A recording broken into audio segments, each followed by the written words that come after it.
briefing du Grand Prix de Hongrie 2013 sur F1 Actu.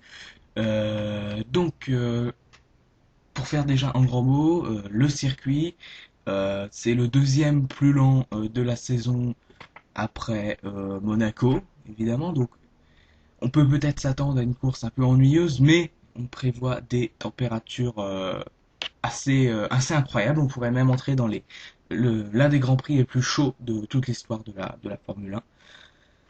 Donc encore une fois, c'est comme ça depuis le début de la saison, hein, donc on s'y habituer.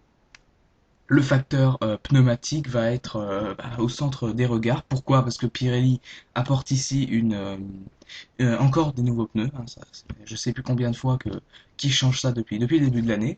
Et donc voilà, ils apportent des nouveaux pneus qui semblent convenir, qui ne semblent pas trop changer la hiérarchie qu'on avait en début de saison, c'est-à-dire des Red Bull au top niveau. Et là, au vu par exemple des premiers essais qui ont eu lieu aujourd'hui, on voit que bon bah les favoris sont là, hein, c'est-à-dire Red Bull aux deux premières places. On voyait sur la deuxième séance d'essais libres Grosjean en troisième position, et Raikkonen aurait pu être aussi dans ces coins-là s'il n'avait pas été gêné par Button, il me semble, dans un de ses tours rapides. Donc voilà, et Ferrari hein, qui quatrième et cinquième. Donc assez bonne surprise hein, parce qu'il semblait être un petit peu voilà depuis quelques grands prix, mais non là il semble être il semble s'être rattrapé. En tout cas en termes de performance pure. Euh, on va savoir, enfin, on va voir, hein, c'est toujours le facteur pneumatique qui va être très important également en course. Parce que bon voilà, les Lotus, on le sait très bien, dégradent très peu leur pneumatique.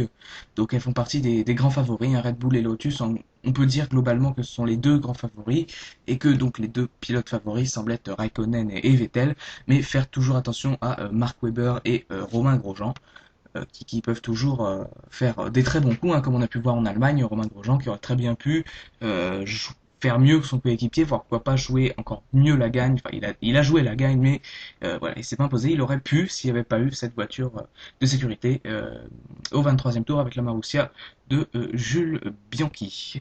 Donc ensuite, on peut pas évoquer le Grand Prix de Hongrie, en tout cas récemment, sans parler de Felipe Massa, hein, ce terrible accident qu'il a eu en 2009.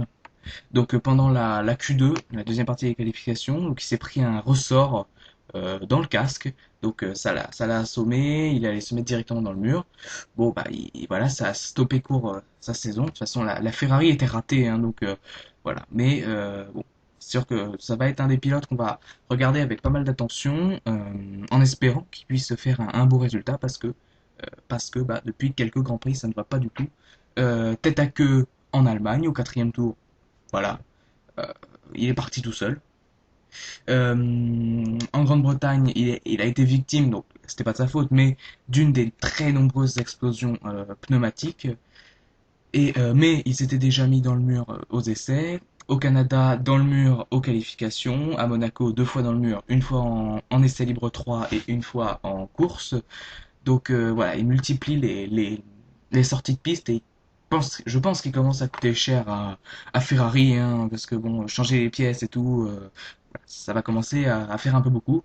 Et puis bon, bah, qui dit Hongrie dit mi-saison, et qui dit mi-saison dit le début des marchés des transferts qui a été ouvert hein, par l'annonce de Mark Webber de sa retraite, tout simplement. Et voilà, donc beaucoup de spéculations autour du baquet Red Bull, hein. Pour l'instant, le favori semble être Ricciardo, hein. Au départ, tout le monde pensait à Raikkonen, mais non.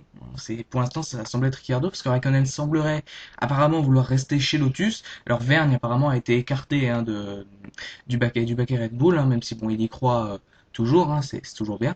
Mais voilà, Ricciardo semble être en pole position, donc ce qu'il faut déjà, c'est que Raikkonen, à mon avis, Raikkonen, voilà, ça va être peut-être son choix à lui. Verne, il faut absolument alors soit qu'il batte Ricciardo sur ce Grand Prix-là, mais ça semble être difficile parce que bon, il a été devant aux essais aujourd'hui, mais la Toro Rosso a l'air de très très mal se comporter sur ce tracé, peut-être dû à très forte chaleur. Et par contre, Vergne, si Ricciardo était choisi entre la Hongrie et la Belgique, il faudrait que Verne fasse une deuxième partie de saison exemplaire en multipliant les performances comme il l'a fait par exemple à Monaco au Canada, hein, c'est tout simplement ses deux meilleures courses de la saison. Voilà, il fait ça dans beaucoup de courses jusqu'à la fin de l'année, histoire de bien faire comprendre à Red Bull que c'était lui qu'il fallait choisir et pas Ricciardo. Donc voilà, demain, programme 11 h essai libre 3 pour préparer, comme d'habitude, la qualification et essayer quelques réglages, tout ça. 14 h la qualification. Donc les Red Bull semblent pour l'instant être les favoris pour la qualif. Pourquoi? Parce que Mercedes a été privé de tests jeunes pilotes, test pneus la semaine dernière à Silverstone. Donc voilà, Red Bull semble être définitivement favori pour occuper au moins la pole position. Faire attention toujours au Lotus derrière.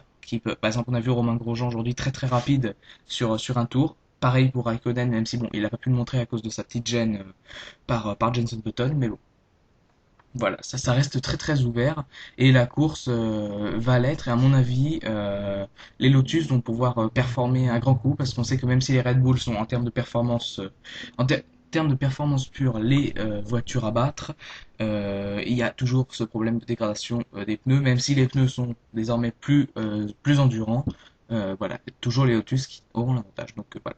Voilà, il va juste falloir voir, attendre et rendez-vous dimanche ou lundi après la course pour le débriefing. Allez, salut tout le monde, à très bientôt.